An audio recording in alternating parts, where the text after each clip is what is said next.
Bonjour à tous et à toutes et bienvenue dans cette masterclass dans laquelle je vous propose de sécuriser votre capital pour battre l'inflation ou encore répliquer la performance des indices boursiers même sans être un expert en finance. Pour cela, je vous proposerai une sélection de 3 actifs à moindre risque. En effet, selon moi, toute personne avisée, après avoir atteint son fonds de sécurité, doit faire en sorte que le surplus de son épargne travaille pour éviter de perdre du pouvoir d'achat. Pour ceux et celles qui ne le savent pas, l'inflation désigne une augmentation générale et durable des prix. Pour mesurer l'inflation, il faut utiliser l'indice des prix à la consommation, à savoir l'IPC. L'IPC est l'instrument permettant de mesurer l'inflation. En effet, il permet d'évaluer entre deux périodes données la variation moyenne des prix des produits consommés par les ménages. Le taux d'inflation est un paramètre important puisqu'il permet de déterminer la vitesse à laquelle le coût moyen des produits de consommation augmente. Dit autrement, cela signifie qu'il faut plus d'argent pour acheter les mêmes produits qu'auparavant. En mars 2026, le taux d'inflation dans la zone euro s'élevait à 2,5%. Du coup, pour cette masterclass, je vous propose qu'on s'intéresse aux thématiques suivantes pour tenter de battre l'inflation ou encore répliquer la performance des marchés financiers. Cela étant dit, commençons avec la macroéconomie. Alors, en tant qu'investisseur, il est important de toujours surveiller ce que font les banques centrales. Pour rappel, une banque centrale a 3 objectifs principaux. Elle doit garantir la stabilité des prix à l'aide des taux directeurs, elle doit émettre de la monnaie fiduciaire ou encore prêter de l'argent aux banques commerciales. Par exemple, lorsque la Banque centrale américaine diminue ses taux directeurs, cela est bénéfique pour les investisseurs et les actifs à risque, comme les actions, puisque les investisseurs vont favoriser l'investissement à l'épargne. Avant de songer à battre l'inflation, il faut se poser les bonnes questions. Pour votre information, sachez que les marchés financiers proposent en moyenne un rendement annuel de 10%. Avec ce constat, plusieurs questions peuvent venir à l'esprit et ces questions peuvent définir votre profil ou encore votre stratégie d'investissement. Voici 3 questions importantes à se poser avant de songer à investir en bourse. Où placer sa trésorerie pour avoir un rendement supérieur à l'inflation? Est-ce possible de répliquer les performances des marchés financiers? Est-ce possible de faire mieux que les marchés? Pour répondre à la première question, à savoir comment battre l'inflation, il suffit de placer sa trésorerie en staking sur des plateformes telles que Interactive Brokers pour avoir un rendement en dollars de 3,18% par an. Alors il existe d'autres possibilités de staking, c'est le cas avec la plateforme Kraken qui propose un placement en stablecoin à hauteur de 5,77% par an.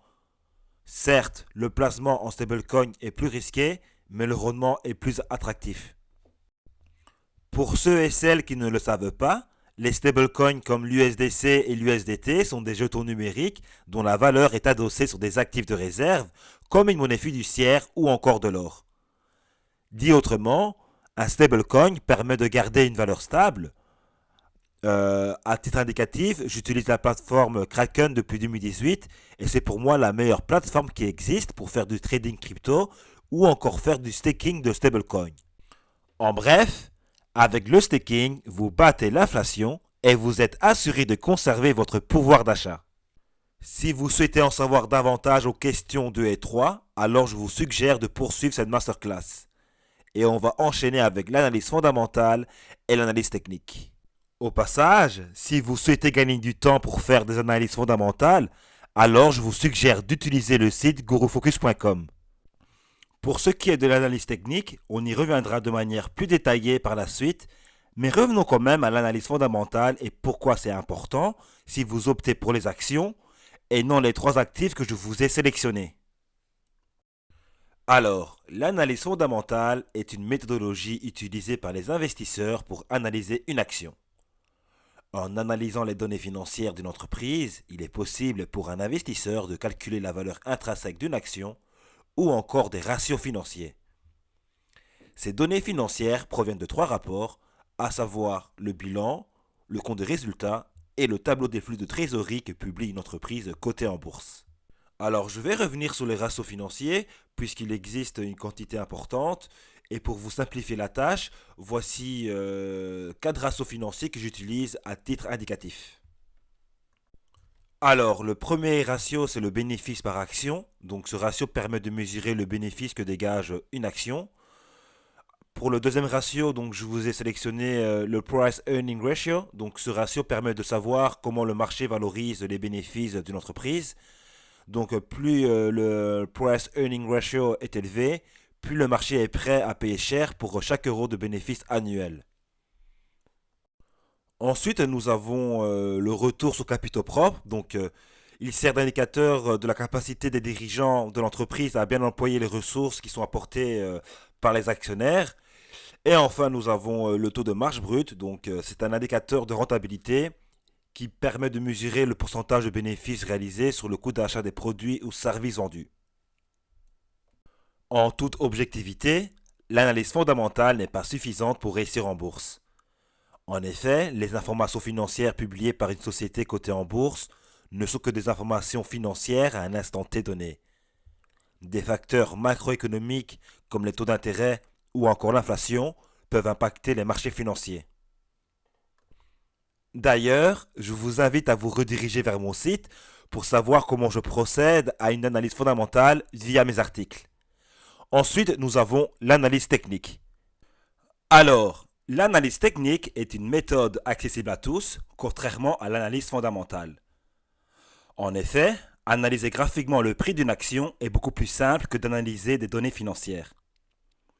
L'analyse technique se base sur l'historique des cours d'une action et permet de prédire l'évolution du cours de l'action. Ce n'est pas une science exacte puisqu'elle est basée sur des probabilités. Ce qui s'est passé il y a 10 ans sur une action risque de ne jamais se reproduire. Toutefois, l'analyse technique donne des signaux d'achat et de vente pour spéculer ou investir. Pour être tout à fait honnête, il existe une multitude d'indicateurs techniques et il est primordial selon moi de limiter le nombre d'indicateurs pour optimiser votre prise de décision. Effectivement, certains indicateurs seront plus utilisés que la majorité des autres. C'est le cas avec les moyennes mobiles, le volume, le RSI, le nuage d'Ishimoku ou encore les retracements de Fibonacci. Par ailleurs, votre profil en dira long sur l'intervalle de temps que vous utilisez.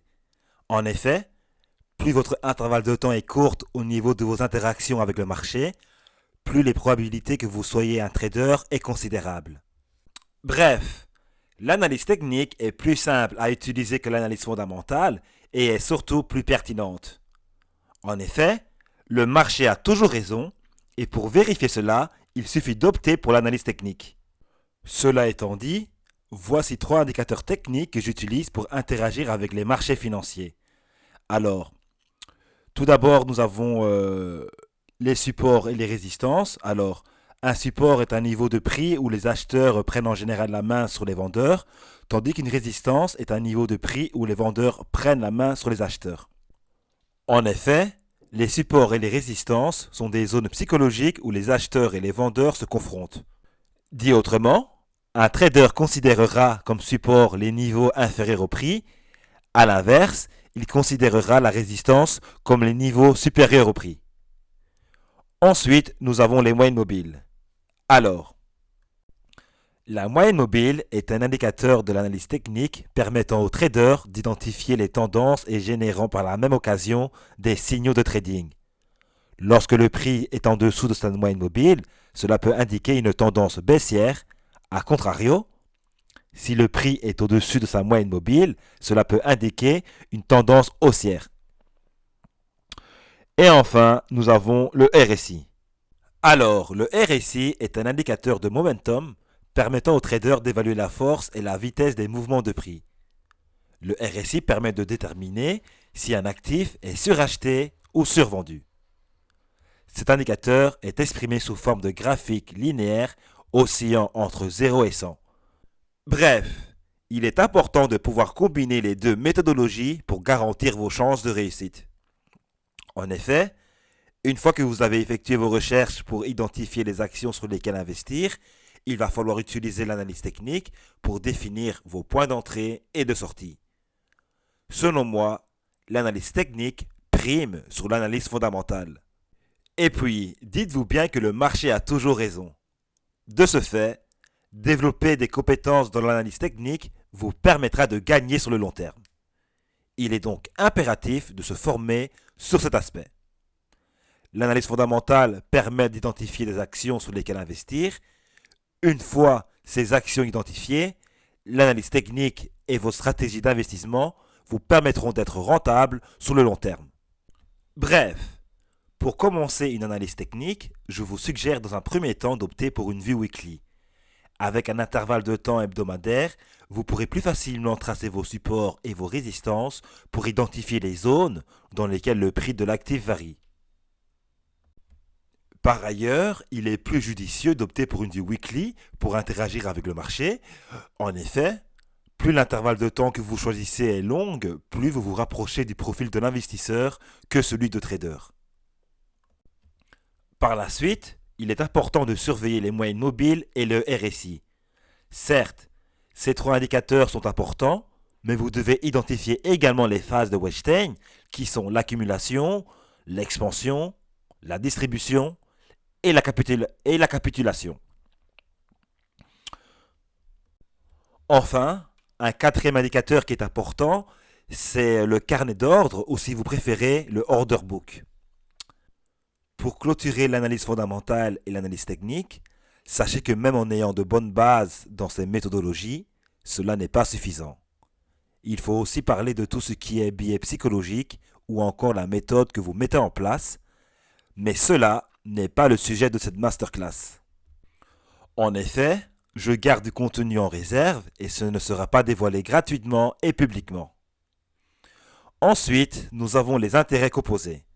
Alors, les intérêts composés désignent un mécanisme financier dans lequel les intérêts gagnés sont réinvestis.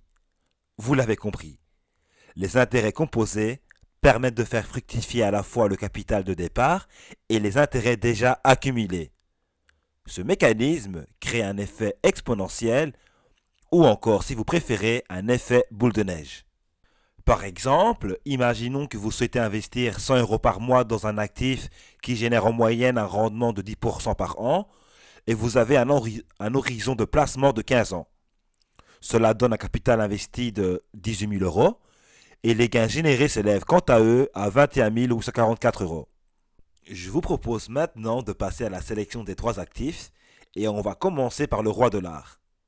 Comme dit précédemment, il est important d'avoir du dollar dans son portefeuille. Le dollar est la principale monnaie de réserve utilisée dans le monde. D'après le FMI, le dollar représente 61% des réserves des banques centrales à travers le monde en 2019. Dit autrement, c'est la devise la plus utilisée au niveau du commerce international. Le dollar possède les marchés financiers les plus importants au monde.